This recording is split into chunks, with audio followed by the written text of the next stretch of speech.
So enough fucking around. All right, enough fucking around. Eris is back from his ban. All right, let's talk a little Resident Evil 7 VR. I don't know if you guys have been keeping up on this. I watched Eris at Avoiding the Puddle play Resident Evil 7 virtual reality style. He had the PlayStation headset and all that shit. Okay, listen. This guy, Eris, is so fucking enjoying Resident Evil 7. He almost made me think I enjoyed the game when I played it. I didn't enjoy the game when I played it, but he almost made me think I did. That's how much he enjoys the game. Watching him play in virtual reality, it only cemented my opinion that the game is pretty shit. It's pretty shit. Maybe it's not that bad, but in my opinion, I feel like Resident Evil 7 is pretty shit. It looked awful. Okay, it looked awful in VR. His head was always shaking. He kept falling out of the play area, trying to zoom in. Everything he did was really far away from his face, and when he would try and zoom in, he couldn't. He couldn't get up and really look at a thing because his play area kept cutting out. It was so awful. It was so awful. And he was still slow as fuck. And every time anything would happen in the game, anytime anything would happen cutscene wise, he would move around, right? He could look around and everything, but the game would black out on him. Just randomly. It would just shut off the lights. And he couldn't see a damn thing. And he'd be like, where's my screen? Where am I looking at? You know, it's pure black. And I'm telling you, it would happen over the weirdest things. It would happen like in moments of quick movement. Like if Maya comes up from behind you and spins you around, or Dad does it, the dad guy, when Mr. Baker comes by and spins you around, grabs you by the shoulder, or grabs you by the face and spins you around, it blacks out. You see this hand, like sometimes you wouldn't even see the hand. The screen would just go black, something would happen, and then it would unblack, and you'd be looking at whoever just spun you around. That never happens in the main game without VR. And the reason, of course, they do it in VR is because you're going to get sick. If you see that and you're forcibly spun around without putting any input, that can make you kind of dizzy. But it was happening all the time. Every like other moment he had in that game, it was just constantly blacking out on him. And it would also black out when he fell out of the play area, and he kept falling out of the play area because he would lose his sense of direction. He would start spinning in his chair and end up looking at the fucking wall for a while. It was really messy. Really, really messy. And when you consider that you have to throw down the money for PlayStation 4 Pro, and you have to throw down money for the VR headset. I mean, that's what? $300? Is it $300 for the PS Pro? Or is it $400? I think it might be $299 or $399. I can't remember. It could be $300 for the PlayStation 4 Pro, and then $400 or $500 for the VR? Something like that? I mean, we're reaching personal computer level of money, you know? We're talking being able to construct a computer, minus a really strong graphics card, I guess. But you could spend like $700-800 on a PC with a decent graphics card, and you would have a really strong modern day PC. I mean, that's my understanding, at least.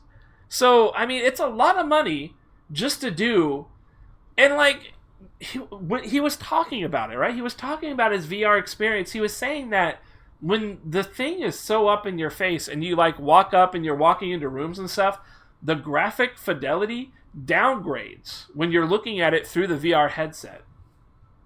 It's $399 for the Pro. Jesus Christ. So that's, yeah, I mean, we are talking PC prices. You could build a new PC for, you know, somewhere around the cost. I wouldn't want to say exactly. Maybe you do need to spend a little bit more on a PC to make sure you get, like, maybe the latest and greatest or something. But we are talking a hell of a lot of money. $800? Over $800? Like, I mean, that's a lot of money. It's a hell of a lot of money. He would, in this VR world, he could see jaggies and shit, like, really, really pronounced. Like, I don't really understand exactly what graphical fidelity was being degraded when you're in the VR realm, but like, I guess shading isn't very good. Like, the lighting doesn't look particularly strong. Maybe like post-processing effects that video games tend to do Does that make any sense? Like, there's something that is not being applied when you're in VR. When you're in VR, it's it's very much just kind of a presentation as it is. It just kind of throws you in there. And there's a lot of ill-defined things that don't look so good when you're in VR. I guess the trade-off there is that you're in a virtual reality world. You can look around, and that level of immersion is supposed to just be like, you just get used to it. You see these jaggies, and you just don't really think about them too much because you're in a world. You're kind of playing the game. You can sort of just whitewash over those little graphical anomalies, I guess, whatever they are. But then he took the VR off and he looked at the game as it is, and he was like, wow, the game does look a lot better without VR on. So there is a big graphical exchange here. For when you're wearing the VR, you are downgrading the quality of the game visually so that you can have that experience. I didn't even realize that was a factor.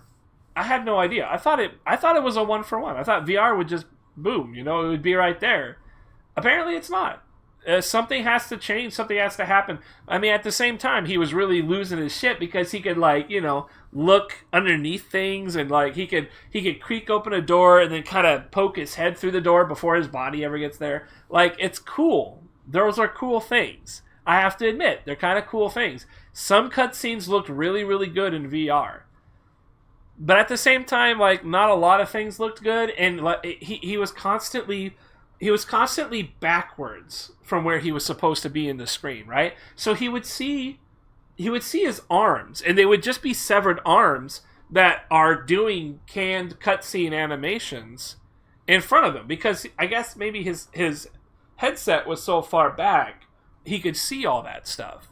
But he never really moved. It's like he wasn't purposely sitting far back to have that happen. He was trying to sit in a neutral position, and he would not move. He eventually switched to a hard chair where you couldn't move at all, right? He was always in one spot. And just the ending that he got with wrestling the main guy at the end there, that scene, it's not really a fight, right? It's just a scene. His leg was completely missing to him. His whole body was gone in his VR sense. So when he was grabbed by the leg and then hoisted upwards, it was just invisible. It just looked like the boss grabbed at some black gunk and just lifted him up. That's all you could see. You couldn't see his own leg because of the VR stuff. I had no idea it was going to be like that. I mean, that's just the big difference between the VR and the main game. I mean, these are a lot of things to consider. I expected more for the VR thing, especially with the price that they were asking for. And that you got to buy a PS4 Pro. I mean, I don't think you can use VR with a regular PS4, right? It's not strong enough or something. Man, what I'm trying to say is Resident Evil 7, even though it is a VR game and they tried to make it a VR game, I still think it's pretty bad. As a video game, I still think it's shitty. I don't want to say bad because I think maybe there might actually be an argument for it not being that bad. But to me, when I played it, I felt like the game felt shitty in my hands. And although I did have a lot of fun shotgunning the molded people in the head for one-shots, that felt really, really good. It was really hard to aim. And the controls felt shitty just walking around because they were slow as molasses. And the general pace of the game didn't feel very gripping. There's not a lot of that cheesy shit that Resident Evil is kind of known for. And I really like that stuff about Resident Evil. Fucking Leon, how he has these really asshole one-liners and shit that are super cheesy and bad. Chris punching boulders and shit like that. I don't think any of that was in there. Mostly because this Ethan character is not very interesting. He's very quiet, and he doesn't say very much at all, except maybe after a boss fight or something. It really wasn't... It didn't have the kind of cheese that I sort of grown to like about Resident Evil. You sound like you don't really like survival horror games. That is true. I am coming from the aspect that I don't really like them. That is because in survival games, the idea of survival is that you're actually playing things out a particular way. If you get spooked by somebody, your character is locked out of your control. So, if Mr. Baker spins you around and kicks you down into his boss area, you can't stop that. Now, that's in a lot of different games where you have to go through a cutscene, right? It's just a cutscene. But in a survival horror game, a lot of the cutscenes plays the player out as like a bumbling idiot sort of thing. You know what I mean? Like, there's a lot of scenes, maybe not in Resident Evil 7. Well, Resident Evil 7 had a lot of scenes where I felt like the main character was acting helpless when he should not have been acting helpless. Like when Mia attacks you at the start of the game with the knife and everything, and you're on the defensive and you're getting stabbed and all that stuff. To me, like, a video game, you're not supposed to be playing a character that is particularly weak. But a survival game spins that on its head. You do play a guy who is kind of supposed to be weak. He is supposed to be vulnerable. And a chick flailing with a knife is supposed to be like the height of danger for this character. And yet this character is also grabbing weapons and shooting strange bioorganic weapon monsters. So it's this weird juxtaposition of he is a badass that can shotgun random creatures in the head, but he's also weak enough to be attacked by his girlfriend with a knife and can't do anything except block. There's a lot of that. There's just a lot of that. There's a lot of moments where you think Ethan is strong enough to do this stuff over here, but for these couple of moments, for these scenes, you switch that off, and you just have to believe Ethan gets his ass kicked. I don't like that. That's a survival horror element. That's a survival horror. That's not RE7 specific. That's not Resident Evil 7. It's a horror mechanic. Survival horror stuff is about playing a character who is strong enough to do things when the game wants you to, but is also weak enough to be afflicted by whatever they want them to be afflicted by. Condemned 2 did not really have that kind of aspect, and I think that's why I actually liked Condemned 2 a lot. Your power was never really taken from you. If somebody attacked you, you punched the shit out of them. The only time I felt like I had no control in Condemned 2, not really so much no control, but when I was getting my ass beat, it was against a giant bear. A bear was chasing my ass through the house, and while I was being my ass chased, that is English, right? While I was being my ass chased? Sorry, I've been watching the Star Wars. I've been watching a lot of Yoda lately. The fucking bear would stop sometimes, and I would have to shoot a bunch of people. And then after shooting a bunch of people, the bear would show up, and I'd get chased again. And then I would have to come up with some way of stopping the bear from chomping on my titties. And that was really fun. But it was a giant fucking mutant grizzly bear. It wasn't my girlfriend with a knife. Alright? It wasn't my girlfriend with a knife. It was a giant mutant teddy bear. So, like, that is the type of stuff. I never felt like the controls were taken away from that guy. He was never, like, moments of patheticness. That tends to be what survival horror is about. You're locked in a chair, some guy cuts your arm off, and you can't do anything about it. And it's like, yeah, but once I'm out of this chair, I'm going to grab 3 shotguns, wield one with my toe and one in my mouth, and I'm going to shoot at monsters that are 17 times my size. I'm going to one-shot them with my fucking triple-wheeled shotgun stance. But then I'm going to get strapped to a chair again and I'm going to lose a finger. Like, I never followed that. I never had a good time with that.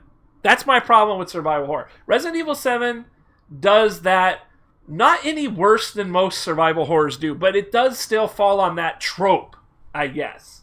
Where you're just randomly, you're weak. Randomly, you're weak, and then randomly, you're strong. And also, you can literally attach your leg back together because, I guess, you're infected or something. Like, you're infected like everybody else is infected, but you're not as strong as them. I don't know. But you can put your limbs back together if you pour some weird jizz juice on it that comes in a bottle. You're okay. You can put your leg back on and your hand back on with staples. But you're not as strong as everybody else. You can only regen. I don't know. It's strange. It's a strange... That's my take on Resident Evil 7. I really wanted to blur that out because fucking I'm watching Eris and he's having a great time. And I'm just sitting there like critiquing the whole thing. Even though I did enjoy Resident Evil 7. I love streaming. So it doesn't matter what I'm playing. I'm going to like streaming this even though I really don't give a shit about Assassin's Creed Brotherhood. I really don't. But that's it. That's my rant on Resident Evil 7. Moving on. Remember, Croker, when I said chick with a knife, I was talking about video game powers. I wasn't talking about real life. There's a big difference. Mega Man probably wouldn't be too scared if a chick with a knife flailed at him. That's all I'm saying. That's all I'm trying to say. Let's move on to another subject that you talked about earlier, that you brought up. You've brought up twice now, and I keep ignoring it. I will no longer ignore it.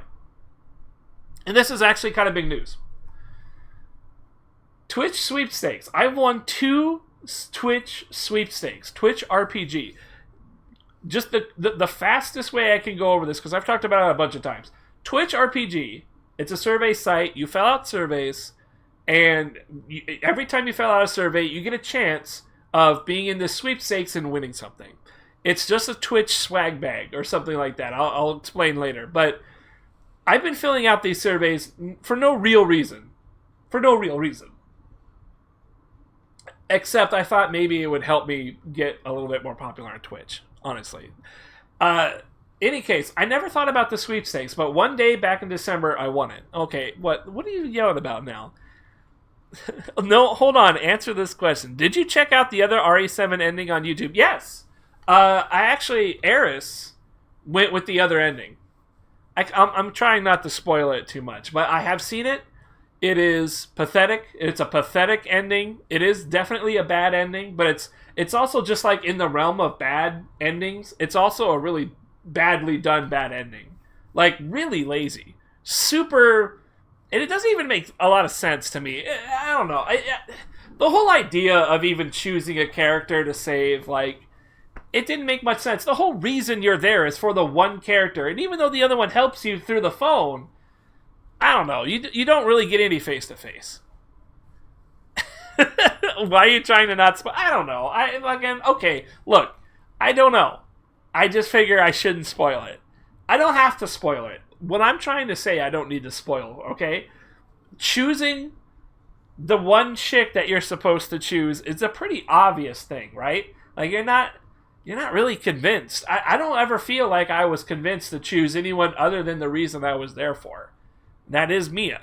So, like, you're there for your girlfriend, wife, whatever, even though she stabs you a bunch. Just fine. Have you not seen it? Is that why you're asking for a spoil? Fine. All right. Look, if you don't want to know, get out. This is fair warning. Resident Evil 7, you get the choice of choosing one of 2 chicks to save after you beat up the dad guy for a second time. It is between Zoe... Oh, you haven't seen it. Okay. So the ending is between Zoe and Mia. This is the only choice you have in Resident Evil 7. It's the only factor that influences the end of the game. There are no other influences. There's no other secret endings. You just have one moment after you beat the guy a second time. You are presented with saving either Mia or Zoe with a serum stuff. On my stream, I chose Mia simply because that's the whole reason you're playing the game. Save this fucking chick. We save her. We go through the whole game. You saw it. We go up on the tanker. You play as Mia for a bit, and everything basically works out. You leave Zoe behind. Nobody knows what happens to her, and you and your waifu go through the rest of the game. And at the end of the game, you're both on the helicopter and you're out of there. That's the Mia ending. That's the good ending. It's the only reasonable ending. If you choose Zoe, this shit is so fucked up. All right. If you choose to save Zoe. Zoe is part of the Baker family, but for some reason, even though she's infected, she is not fully infected. She is only like Ethan level of infected, or Mia. Not even Mia level infected. Mia turns into a weird crazy bitch. Zoe is just more like Ethan. She's definitely infected, but she doesn't turn into a monster or anything like that. So when you save her, Mia gets pissed at you, and you leave Mia back at the docks, right? When you save Mia, Zoe is also left at the docks. You never see her again. The difference here is when you save Mia, she goes into the boat with you, and you guys float away, and you leave Mia behind. After you float away with Zoe in the boat, immediately you come across the tanker, and that usually the tanker stage, that's what you would play out next, right? If you had Mia in the boat, you would play that tanker stage as Mia, is how that would work. If you have Zoe in the boat, Immediately, she starts freaking out after seeing the tanker, and then she dies. Immediately. She just dies. She turns into a stone. The way that Eveline... I guess the way Eveline kills people is the same way the serum kills the daddy in that second fight when he turns into a monster. How he turns into like a stone brittle thing and then falls apart. Zoe dies exactly the same way. But for whatever reason, she dies. Eveline causes it to happen. So I don't really understand what in the world happened. But immediately after choosing Zoe, the next scene, literally the next scene, Zoe is yelling in her brain at Eveline, the main evil girl, freaking out about something, and then she turns into stone and dies. Did the game ever actually address, oh well, so Ethan's infected and there's only one cure? No. They never outright say he's infected, but he has to be infected because at some point he starts hearing the voices of Eveline in his head. So he's definitely infected. Plus, he has to be infected on some level in order to get his regenerative powers that he has in the game. So he doesn't even get cured. He does not get the serum. He doesn't get stabbed with a serum at any point throughout the game. He gets infected probably after being fought against Mia, I guess. Maybe Mia infects Ethan during the opening sequence. I'm not quite sure. But yeah, he never really gets cured or anything, and for some reason he never loses his shit to Eveline, even though Eveline definitely whispers things to Ethan. I swear, they literally stapled his hand back on. How could he not be infected? And yet they don't cure him. He never gets cured. He never gets the serum. Only 2 serums are made. One of them is used on the daddy mutant when he mutates, and the other one is used on whoever you save. So if you save Zoe, she dies immediately in the next scene over, and then the tanker level starts with Mia, as if you had chosen Mia. The difference here, after this point, so immediately you save Zoe, she dies. Throughout the tanker scene, there's kind of a culminating point where Mia saves Ethan. If you did not save Mia with the syringe, Mia goes crazy and turns into the evil lady again. In this scene, you have to kill her. If you saved Mia, what happens is she pushes you out of the room and she wrestles with Eveline. So you don't have to fight her. But in Zoe's ending, when you save Zoe and then she immediately dies, you have to fight and kill Mia. It's kind of shitty. It is kind of shitty.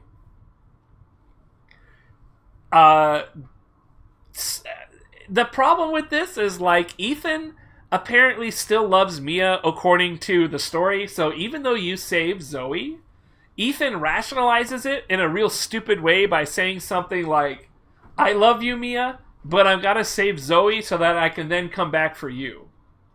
He says some real stupid shit like that. It's really bad. It's horrible writing. It's exactly horrible writing. It's not even like the funny, cheesy Albert Wesker is still alive ending. It's just really awful at writing. And so, yeah, you kill Mia is what it is. You have to fight her and you kill her. And then you go through the rest of the game. And at the end of the game, when you're in the helicopter, Mia is not there, but her phone is. There's a phone on this bench. And you pick up the phone, and it's one of her recordings of her, I guess, saying, you know, I can't wait for this job to be over. I love you, Ethan. And says goodbye. And then Ethan, just looking at the video, goes, yeah, goodbye. And then throws the phone off the helicopter.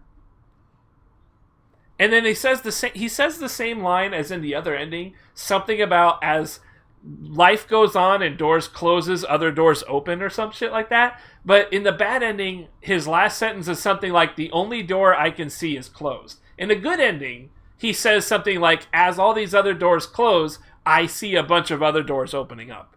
And then the game ends. So really bad writing all around. It's a shitty bad ending because it makes no sense. And plus, you save Zoe just to have her die immediately after, and you still do everything with Mia. They could not even program it so that Zoe replaces Mia. They couldn't even make it so Zoe becomes part of the tanker mission. You control Mia no matter what. It plays out exactly the same no matter what choice you make. It's very lazy. Very, very lazy. And it only supports my theory that they made this fucking thing just to be virtual reality. I swear, they only did it because they were like, oh, we need a game that's virtual reality. We got to give people boners over virtual reality, so let's just do this shit. I hate it. I hate it. I think Resident Evil 7 is a shitty game, in my opinion. I think it's just shitty. I'm sure people like it because I know Eris loves the shit out of it. He thinks it's one of the greatest Resident Evils he's played in a long time. Maybe there's an argument to be made that it's better than 5 and 6. I could see that. But, I mean, being better than shitty games, it's still a shitty game. It could still be a shitty game even if it's better than other shitty games. You know what I mean? Watch Dogs 2 was still a pretty bad game, despite managing to be better than Watch Dogs 1. That's how I'm seeing this. Resident Evil 7, it's more of a lateral move than it is an upgrade. They changed genres, basically, is how I see it. They changed over from the fun shooty shit to, I guess, maybe more first-person shooty shit. I don't know. I don't like it. That's all I could tell you is that I don't like it. I really don't. I hate Resident Evil 7. I just think it's shitty. I don't hate it. I don't like it. I just think it's a shitty game. I hate the controls in it the most. In any case, let's get off Resident Evil 7. I don't know how much I just shit-talked Resident Evil 7. I didn't mean to do that, but Croker,